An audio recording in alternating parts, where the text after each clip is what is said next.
ओम शांति। 26 अप्रैल 2023 के बाबा के महावाक्य। मीठे बच्चे, तुम्हारा कर्तव्य है अविनाशी ज्ञान रत्नों की कमाई करना और कराना। दान पूछकर नहीं किया जाता, करके दिखाना है। प्रश्न: बाप के दिल में कौन सी शुभ आश सदा रहती है? किस बात में बाप आप समान बनाना चाहते हैं? उत्तर: बाप के दिल में सदा ही बच्चों को सुख देने की आश रहती है। बेहद के बाप को कभी भी विकल्प व बुरा कर्म करने का संकल्प, दुख देने का संकल्प नहीं आ सकता, क्योंकि वह है सुखदाता। इसी बात में बाप अपने बच्चों को आप समान बनाना चाहते हैं। बाबा कहते, मीठे बच्चे, जांच करो मेरे अंदर सदा शुद्ध संकल्प रहते हैं, विकल्प तो नहीं आते हैं। गीत मुखड़ा देख ले प्राणी। ओम शांति। भगवानुवाच, यह किसने कहा मुखड़ा देख ले हे प्राणी? प्राणी कहा जाता है जीवात्मा को। जीवात्मा बच्चे हैं ना बाप के, जानते हैं हम आत्मा हैं। इस समय हमारी आत्मा का बाप परमपिता परमात्मा है। जीव जो शरीर है, उनका बाप भी अब प्रजापिता ब्रह्मा है। हम बाप दादा की औलाद हैं। बाप बैठ जीव आत्माओं को समझाते हैं, हे बच्चे, अपने दिल दर्पण में जांच करो कि कितना % हम पुण्य आत्मा बने हैं, कितना हम पुण्य करते हैं। मनुष्य तो इन बातों को नहीं समझते कि दान पुण्य अविनाशी ज्ञान रत्नों का करना है। यह भी अभी बुद्धि में आया है कि हमारा बाप टीचर गुरु सब कुछ वह एक बेहद का बाप है। देह अभिमान टूट पड़ता है। उस बेहद के बाप को हमने आधा कल्प याद किया है। याद करना भक्ति मार्ग से शुरू होता है। भगत भगवान को याद करते हैं, समझते भी हैं भगवान एक है। हम आत्माओं का बाप वह निराकार है। साकार बाप तो जानवर आदि सबका है। बाकी यह बाबा हमारा वही परम धाम निवासी सच्चा बाबा है। हमको सच्चा बनाने वाला है। पुण्य आत्माएं हैं, सभी सचखंड में रहने वाली। तुम जानते हो, जितना बाप के साथ हम सच्चे रहेंगे, उतना बाप के सचखंड में हमको ऊंच पद मिलेगा। इसके लिए रेस है।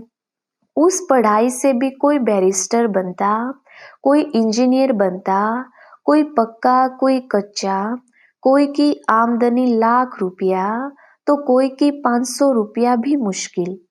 पढ़ाई पर मदार ठहरा ना। अब तुम बच्चे अविनाशी ज्ञान रत्नों से भंडारा भरते हो, जो ही काम आना है। धारणा कर पुण्य आत्मा बनना है। औरों को भी दान दे पुण्य आत्मा बनाना है। दिल से पूछना है, हम कितना धारण कर और पुण्य करते हैं। अगर पुण्य नहीं करते तो जरूर पाप आत्मा ही रह जाती। तो अपना मुखड़ा देखना है। पिछाड़ी में बैठने वाले को तो मास्टर भी जानता है, बाप भी जानता है। रजिस्टर से पता लग जाता है। अब वह तो हुई स्थूल बातें, यह है गुप्त। मम्मा बाबा धारणा कराते रहते हैं, अविनाशी ज्ञान रत्नों को धारण करो और कराओ। खुद ही पुण्य आत्मा नहीं बनेंगे तो औरों को कैसे बनाएंगे? यह कोई दुनियावी बातें नहीं, यह तो है ईश्वरीय बातें। जितना जो साहूकार होता है, उतना उनको खुशी का पारा चढ़ता है। धन तो मनुष्यों के पास बहुत है ना। अखबार में भी डालते हैं, इस समय फलाना सबसे साहूकार है। नंबरवार तो होते ही है ना। यहाँ तो विनाशी धन की बात नहीं, यहाँ है अविनाशी ज्ञान रत्नों की कमाई करना और कराना। इसमें पूछने की बात नहीं रहती। पूछ कर दान नहीं किया जाता, करके दिखाना है। बाप कहते हैं दिल दर्पण में देखो हम कितने पुण्य आत्मा बने हैं। हम सब नंबर 1 पाप आत्मा थे, पुण्य आत्मा भी नंबर 1 थे। अब फिर ज्ञान का तीसरा नेत्र मिला है, पुण्य आत्मा बन रहे हैं। अब जितना जितना यह ज्ञान धन इकट्ठा करते हैं उतना साहूकार बनते हैं। उस विनाशी धन से हम बैगर बनते और इस अविनाशी धन से हम साहूकार बनते हैं। मट्टा सट्टा अदली बदली करते हैं। तन मन धन सब कुछ हम बाबा को दे देते हैं। बाबा फिर हमको ज्ञान रतन देते हैं, जिससे हमको तन मन धन सब कुछ नया मिलता है। वहाँ माया होती नहीं जो कोई का मन भटके। यहाँ तो मन माया के वश है। मन सबसे जास्ती हैरान करने वाला है। योग नहीं है तो मन शैतान बन जाता है। देखना है हम बाबा से कितना धन लेकर और फिर दान करते हैं। मम्मा बाबा भी तो तुम्हारे जैसे मनुष्य ही हैं, कान से सुनते हैं। निराकार बाबा इन ऑर्गन्स से बोलते हैं। निराकार आत्माओं को अपना अपना शरीर है। यह है पुराना कलयुगी शरीर जो दुख देता रहता है। बच्चे जानते हैं बाप आकर हमको सदा सुखी बनाते हैं। बाप मिला है तो अंदर खुशी से तालियां बजती रहती हैं, तब बाहर में भी बजती हैं। पहले संकल्प की ताली अंदर बजती है, फिर बाहर बजती है। पहले अंदर आएगा कि यह करें, फिर कर्मेंद्रियों से कर लेते हैं। तो जांच करनी चाहिए कि हमारे अंदर शुद्ध संकल्प आते हैं व विकल्प आते हैं। शुद्ध ख्याल को विकल्प अशुद्ध ख्याल को कहा जाता है। बेहद के बाप को कोई विकल्प थोड़े ही आएगा, वह तो है ही सुखदाता। तुम्हारे पास विकल्प आएंगे किसको दुख देने के व विकर्म करने की। मैं तो तुमको हूबहू आप समान बनाने आता हूँ। यह तो जानते हो बाप हमेशा बच्चों को आप समान बनाते हैं। बच्चों को जन्म कोई दुख के लिए थोड़े ही देते हैं। दुख तो कर्मों-अनुसार मिलता है। माँ बाप की आशा रहती है कि बच्चों को बहुत सुखी रखें, परंतु माया की प्रवेशता है। लौकिक बाप समझते हैं बच्चों को शादी कराए बहुत सुख देते हैं, परंतु पारलौकिक बाप कहते शादी किया माना बर्बादी किया। हम तुमको ऐसा गुलगुल बनाते हैं जो स्वर्ग में तुम शादी करेंगे तो पटरानी पटराजा बनेंगे, झूलों में झूलेंगे। लौकिक बाप और पारलौकिक बाप की बुद्धि में देखो कितना फर्क है। इस समय माया के संस्कार मनुष्यों में बड़े कड़े हैं, जैसे अजामिल है। मैं तो चाहता हूँ बच्चों को इतना सुखी बनाऊं जो एकदम झूलों में झूलें। बेहद के बाप के दिल अंदर बच्चों के सुख लिए कितनी फर्स्ट क्लास आशा रहती है। बच्चों को माँ बाप पैदा करते हैं तो माँ बाप को ही फिर सुखी बनाना है। बेहद का बाप भी चाहते हैं बच्चे सुखी बने, परंतु लौकिक और पारलौकिक बाप की बुद्धि में बहुत फर्क है। बेहद का बाप कहते हैं एक मुझ साथ बुद्धि का योग जोड़ो और सब लौकिक माँ बाप मित्र संबंधी आदि जो भी हैं उन सब से बुद्धि का योग तोड़ना है। मैं तुम्हारा सब कुछ हूँ। माया तुमको हर बात में दुख दिलाएगी। मैं तुमको सुख का सागर बनाता हूँ। मैं खुद राजाई का सुख नहीं भोगूंगा, परंतु कहेंगे तो सही ना, सुख का सागर, शांति का सागर, तब तो सुखी बनाता हूँ। कितना अच्छी रीति समझाते हैं और कोई समझा ना सके। भारत में ही गाते हैं तोमेव माताश्च पिता तोमेव। यह महिमा कहाँ से आई जो गाते रहते हैं। बाप कहते हैं मुझ एक द्वारा तुमको सब सुख मिलते हैं। इसलिए तुमको कहते हैं और संग तोड़ो। देह सहित जो भी तुम्हारे संबंधी आदि हैं सबको भूलो। अपने को देही अभिमानी समझो। बाप कितना गुलगुल बनाते हैं, कहते हैं मेरा ही सुनो, मेरे साथ योग लगाओ। जैसे मैं ज्ञान का सागर हूँ, सारी रचना को जानता हूँ, ऐसे तुम्हारी बुद्धि में भी यह सृष्टि का चक्र फिरता है। मात पिता कब बच्चों को दुख नहीं देते, दुख के लिए रचना नहीं रचते। अब बाप कहते हैं बीती सो बीती, ड्रामा अनुसार अब गुलगुल पवित्र बनो। वहां तो विकारों की बात नहीं होती। महाराजा महारानी बनती हैं। सारी दुनिया कहती है सत्युग हेवन, वाइसलेस वर्ल्ड। वहां के देवी देवताओं को सब पूजते हैं क्योंकि पवित्र थे, सर्वगुण संपन्न थे। 16 कला से फिर कलाहीन बनना ही है। चंद्रमा भी पिछाड़ी में देखो क्या हो जाता है, जिसको अमावस्या कहते हैं।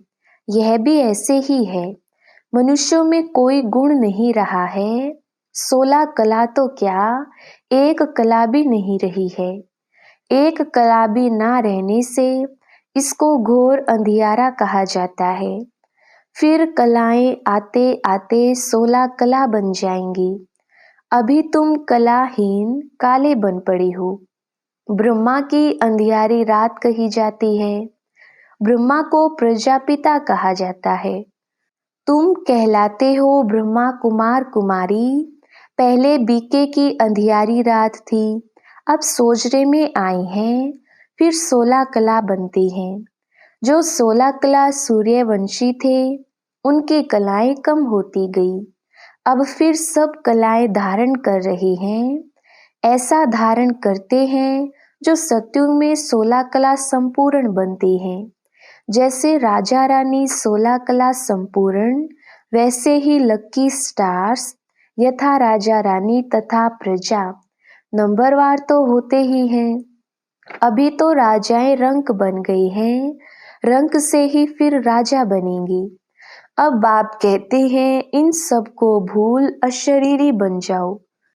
अपने को देही समझ मित्र संबंधी आदि सबको भूलो।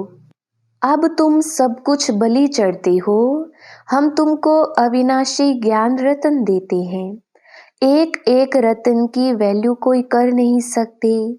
बाबा रूप बसंत की कहानी सुनाते हैं, जिनके मुख से रतन निकलते थे। बाकी तो सब भक्ति मार्ग के शास्त्र बना दिए हैं।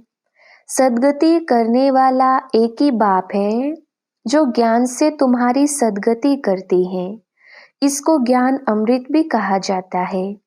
मान सरोवर कहते हैं, अमृत भी कहते हैं। वहाँ पानी पिलाते हैं। ब्राह्मण लोग लोटी में पानी डालकर कहते हैं अमृत है।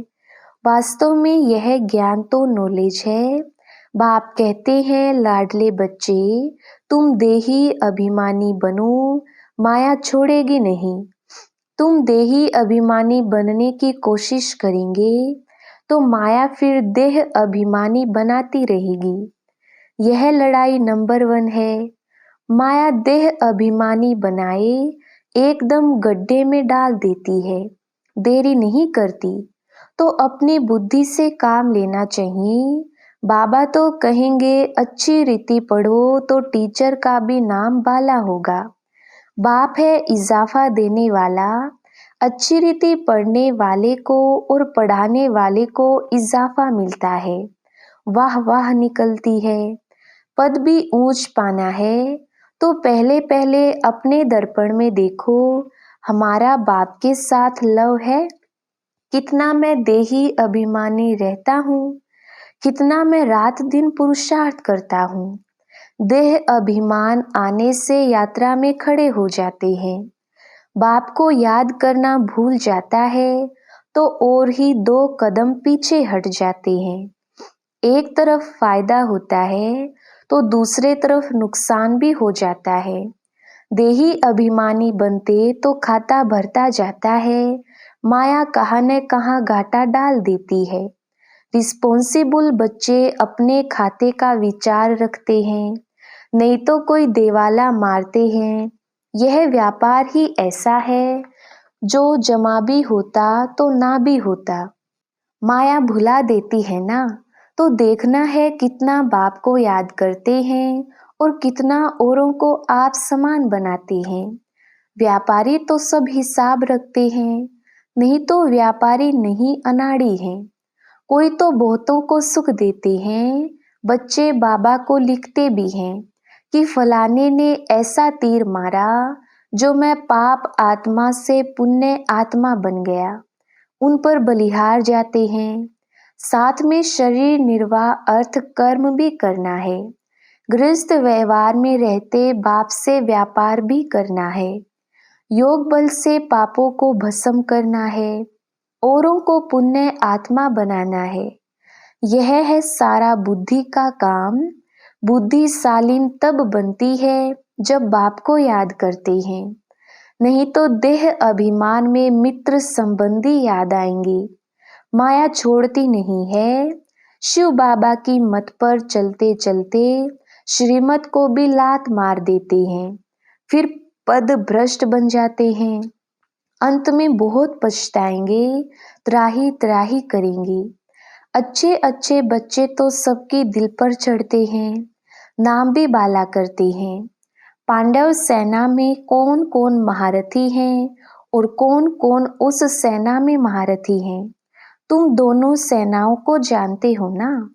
यह सभी समझने की बातें हैं। कोई विरले ही श्रीमत पर चलते हैं।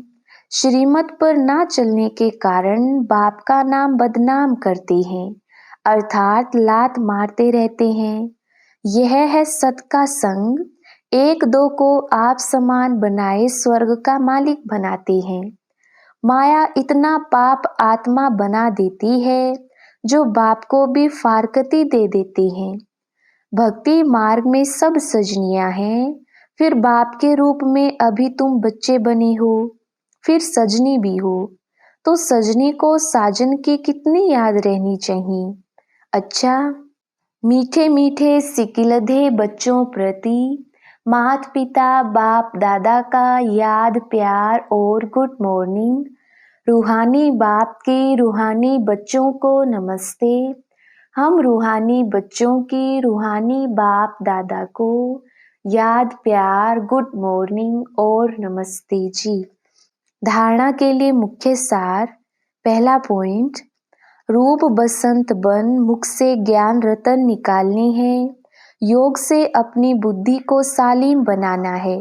दूसरा पॉइंट, बाप समान सबको सुख दे सुख दाता बनना है। कभी भी दुख देने का बुरा संकल्प व विकल्प नहीं उठाना है। वरदान, मन को श्रेष्ठ पोजीशन में स्थित कर पोज बदलने के खेल को समाप्त करने वाले सहज योगी भव। विस्तार, जैसी मन की पोजीशन होती है वह चेहरे के पोज से दिखाई देती है। कई बच्चे कभी कभी बोझ उठाकर मोटे बन जाते हैं, कभी बहुत सोचने के संस्कार के कारण अंदाज से भी लंबे हो जाते हैं, और कभी दिल शिकस्त होने के कारण अपने को बहुत छोटा देखते हैं। तो अपने ऐसे पोज साक्षी होकर देखो और मन की श्रेष्ठ पोजीशन में स्थित हो। ऐसे भिन्न भिन्न पोज परिवर्तन करो, तब कहेंगे सहज योगी। स्लोगन, खुशियों के खान की अधिकारी आत्मा सदा खुशी में रहती और खुशी बांटती है। अच्छा, ओम शांति।